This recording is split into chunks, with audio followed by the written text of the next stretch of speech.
welcome back to the Bears Baseball Network. Hopefully everybody had a great Thanksgiving break. We are right back here with the BBN, and we've got some fill in the blank today. I've got 10 questions that all three of us are going to answer. Fill in the blank. Give me a player for each one. We'll run through these here pretty quick. Excited about this show. Going to talk about a lot of different players. So let's start with number one, fill in the blank. We're going to start with you, KJ. The biggest off-season riser so far is blank. Go with Lucas Perry. And basically strictly what he's done on the mound. I mean, his velo is jumping up. He's in the mid to high 70s very consistently. I think he can work his way maybe even onto the top team being a pitcher. Yeah, I mean, he's had a great offseason so far. I think we all liked Lucas Perry coming into this offseason, but he's really put in the work to join that 15U Floyd team going into next season, or 6U Floyd team. For me, I'm going to go with Madden Hammondtree. This is a guy who I think had some promise when he joined the Bears, a guy who is athletic, had some good defensive skills. But this offseason, I think he's really dove into putting himself in a position to really become a star. He's in all the extra programs. He's doing the work he needs to be done, and I think his hitting, pitching, and defense have all three come a long, long way. So for me, I think this guy was, another face in the crowd maybe 2 months ago. Now for me, he's a big-time prospect as we go into the next season. Bernie, for you, biggest offseason riser is who? Yeah, I went with Landon Durbin. I think everyone knows how good this guy was defensively for that 11-12 Floyd team over the course of the fall. But I think he's proven at BWL thus far that his hitting's coming along, right? Next season he's going to be competent up at the plate. He's going to be a decent little hitter. So you combine that with his defense, man, this guy's going to be a real good player for that 12V Floyd squad. Yeah, it's always interesting when guys join the Bears already really good at defense because obviously the Bears are very good at training hitters. So those guys become very, very exciting prospects. Durbin, already a top team defender. If his bat comes along, he could be a big-time player. Number two, we did our top 50 prospect list a couple weeks ago. Bernie, we'll start with you on this one. Out of all the top 50 prospects, blank has future MVP potential. Yeah, I'll stick with the same age group. I went with Parker Kugler. Big bat, big body. I think this kid can hit for a lot of power. I've seen this kid hitting free swing a lot. I think that if he can break into this line, man, he has the power to be, even if it's not next season, 2-3 years down the road, be one of the best power bats in the Bears. Yeah, I'm going to stick at the same age group, Bernie. I'm going to go Benny Wanner. I think, a guy who's a potential shortstop, for the top team at some point. Very athletic, has all in terms of work ethic. I think he's got all the writings of a future Bears superstar. For me, obviously a little bit different build, but in terms of motivation, in terms of where they were when they started, I think he reminds me a lot of Ben Combs. And certainly Ben Combs is a future or a current MVP candidate. I think Benny Wanner could be a future MVP candidate. KJ, for you, of the top 50 prospects, who's got MVP potential? I'm going to say Quentin Choate. There was a lot of signs of him last year. I think he was very inconsistent, but when he was going, he was going. I mean, he hits the ball so hard. He swings so hard. He has extra base power already before even, getting into this winter and the weight training, and he's gotten bigger this winter. I think he's going to put it all together. Okay, Bernie, I'm going to go right back to you with question number 3 here. The third best hitter on 13U Burnsville will be blank in 2025. Obviously, Harrison and Rudy, kind of that duo. Bernie, who's going to be the third best hitter on 13U Burnsville in 2025? Yeah, a couple guys to his answer, but this guy has been, I think, the best out of the next guys, in terms of just BWL. This guy's, I've seen him hit some balls really hard there. So I'm going to go with Kenny Douglas. Yeah, I think that's a great call.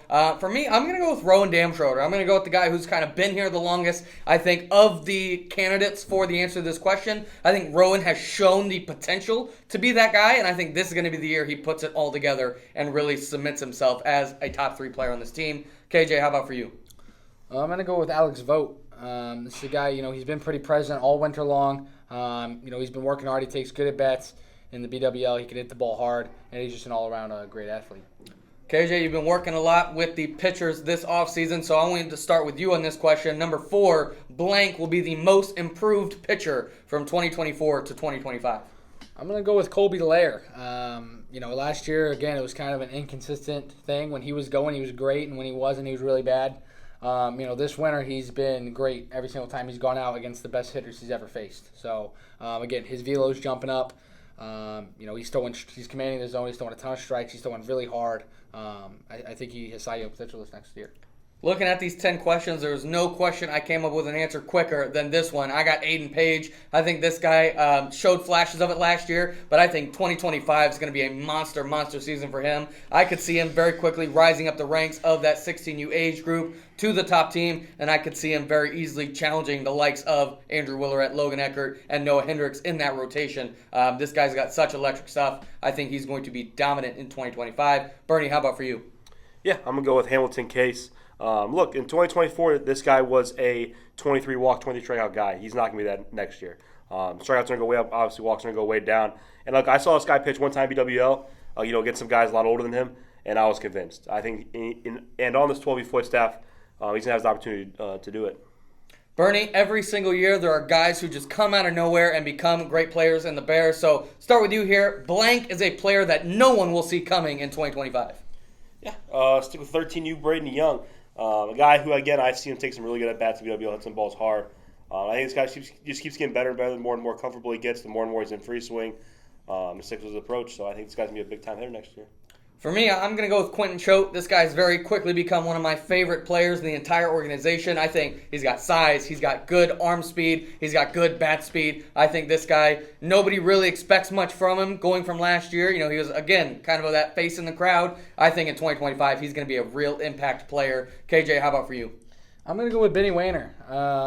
Again, this guy, if you haven't seen this guy, he's just a ball player. I mean, he does a little bit of everything right. He's that five-tool kind of guy. He's already a pretty good infielder. He's starting to become a really good hitter. He's a guy who can throw strikes on the mound. This is a guy who can just do a little bit of everything. Moving on to number 6, KJ. I think, you may have different opinions about this, but I think there is no position on the field more important than a shortstop. So I want you to tell me the best shortstop in the Bears next year will be blank. Yeah, I'm going to go with Conrad Comiskey. I don't necessarily think he'll be the best defensive shortstop, and I don't even know if he'll be the best offensive shortstop, but he's going to be the most consistent. I've coached this guy in the BWL. He never strikes out. He always takes good at bats. He hits the ball hard. And he's going to play a good shortstop. So when you got a guy like that, man, you'll take some maybe defensive, subtractions to get the consistency that Conrad brings. Yeah, there's a lot of guys in the Bears who are very good defensive shortstops. There's several who are good offensive shortstops.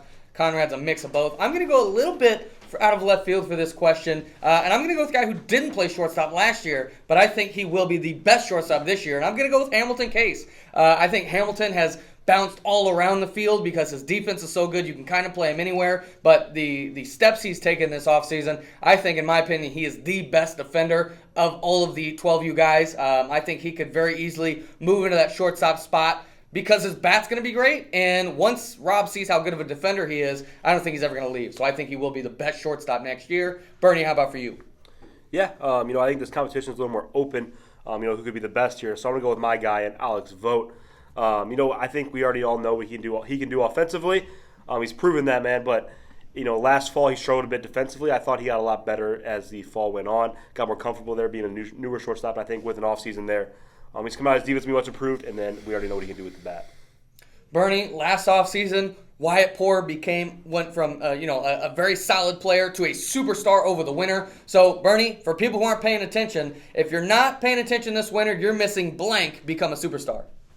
Yeah, this guy was a solid player, I'd say, this fall for that 6 new Floyd squad. I'm going to go with Bruce Portell. I think, his first offseason with the Bears, right? First time really hitting the gym hard, getting trained hard. So I think that this guy's going to take a massive jump. And, on a tough 6 new Floyd team, he's going to be one of the top 2 or 3 players on that squad. I think last year, this guy, for me, to answer this question, this guy went from being, a role player, a prospect, to being a very solid starter in the Bears this year. But if you're not paying attention, you're missing Joey Burgess become a superstar this winter. I mean, he's been arguably the best hitter in the BWL so far. He's been an absolute monster, hitting for power, not being fazed by these big-time pitchers. So I think Joey Burgess is going to jump into that superstar conversation in 2025. KJ, how about for you? Yeah, I'm going to go with Hank Scholes. This is a guy who's had less at-bats, but is still at the top of the leaderboard at home runs in his league. He's been a great hitter for that team. And, again, he's playing up against older pitchers that, are the best pitchers he's ever faced. And then he's also playing in the B League at 16-18U, which is, many years older than pitchers he faced. And he's putting up good at-bats at every single league. He's hitting home runs. He's been a superstar. Bernie, we talk a lot about the superstars in the organization, a lot of big-time players. But, Bernie, let's talk about the glue guy. So, for number 8, he's not necessarily flashy, but blank makes the team he's on instantly better. Yeah, I went with Dylan Graham for the 15U Floyd squad. This is a guy you put at the plate any spot, and you have faith that he'll come through. Defensively, I think he's a good second baseman. Played a lot of third, 15U Floyd last year, so some versatility there as well. And look, if you need a guy to go up there and throw strikes, Dylan can also do that for you. So you can do a little bit of it all, but especially with the bat. I'm going to go with the guy who I've seen this guy play on 3 different teams. I saw him on 6U Latrenia, I saw him on 6U Driscoll, and I've seen him in the BWL this offseason, and he's made all 3 better. I'm going to go with Henry Wires-Mueller. I think this guy's just got an unbelievable attitude. I think he does a great job behind the plate. He does a great job on the mound, and he does a great job hitting at the plate as well. I think this guy is a do-it-all player with a great attitude who makes people around him better. I think Henry Wires-Mueller, maybe not in 2025, but I could see this guy being one of the most influential players in the Bears in the future. KJ, how about for you here? Yeah, I'm going to go with Wyatt Poore. I think Wyatt Poore is the kind of guy you can put him on a terrible team and they'll instantly be competitive. From what he does to how good he is behind the plate to, I think I'll go out and say that this is the scariest hitter in the Bears. I mean, he is just legit. And he's not big and flashy. He doesn't necessarily have that huge, tall frame. He's stocky. He's very strong. But this guy instantly will make any team better. And a team as good as 16U Floyd, he even makes them better. KJ, it's very easy to look at game changer and look at who the best hitters are, but I think defense, you kind of got to see to believe. So for number 9, KJ, you have to see this guy play in person to appreciate how good Blank's defense is. I'm going to go with Ben Chartrand. He kind of got his playing time last year because of how good he was in the outfield. This guy has top of the game speed. He can run down and catch everything. He's got a lot of range. And, I think him being so good in the outfield is going to buy him more at-bats and get him more playing time. Very easy Platinum Glove candidate for me in 2025. But I'm going to go with Evan Lancaster. I think people know this guy as a big-time superstar Cy Young candidate pitcher. I think they know him as a big-time hitter. But I think unless you're watching, you don't really understand how good Evan Lancaster is defensively. He's played all over the field in his career. He's played center. He's played third. He's played short. Wherever you put him, he not only makes all the easy plays, but also will make some unbelievable plays. I think Evan Lancaster, unbelievable defender. Bernie, how about for you? Yeah, I went with Wyatt Poore for this. A guy early in the year that I didn't see play a lot of defense, but we kept talking about being in for his defense, right? Because you guys saw him. He was in the conversation, a couple Gold Gloves. I think he even won one. But late in the season, I got to see this guy. This guy is an amazing blocker and has an absolute hose for an arm. He's got to be in the conversation for top 1 or 2 catcher of the Bears. The catcher, I would argue that catching is the most important position on the field as well. For number 10, KJ, the BWL is all about looking at some of the best players in the Bears going head-to-head. So for number 10, KJ, of all the superstars, blank will be the best all-around player in the Bears in 2025. Yeah, give me Ben Combs. This guy's a lockdown defender at third base. He's kind of this winter dedicated a lot of it to pitching. He's throwing over 80 miles an hour. Those good breaking stuff, can throw strikes. I think he's going to have some very meaningful innings on that team. And, not to mention his best trait, what he does with the bat. He's got, 400-foot type of power. So, I think this guy, again, probably the best all-around player of the Bears. For me, I'm going to go with a guy who in 2023 was the best hitter in the Bears, but didn't necessarily have the rest of his game. In 2024, he was the best all-around player in the Bears. I think he's going to repeat in 2025. Harrison Blabaum will be the best all-around player in the Bears. I mean, this guy's pitching has gone from just being solid to being unbelievable on the mound. I think he's going to be, he's already a Cy Young winner. I think he could repeat again in 2025. I think his hitting will again be record-breaking, and his defense, no matter if he's at first, third, doesn't matter. He's going to be an impactful defender. Bernie, how about for you? Yeah, I'll stick with the same team. I'm going to go with Rudy Montenegro Langley. Obviously, we saw the jump this guy made from year 1 to year 2. I have no reason to bet against this guy in year 3. In 2024, top 2 or 3 here in the Bears. I think he's a top 2 or 3 defender in the Bears already. And then with that arm, man, he throws 70 now. He throws 8, 9 miles an hour harder than anybody else at the age. I'm not going to bet against Rudy and say that he's not going to be one of the best pitchers because he very well could be in 2025. That's going to do it for this episode of the Bears Baseball Network. The BWL returns this week, so be sure to go out and check out all the action. But that's going to do it for this episode. We'll talk to y'all next week.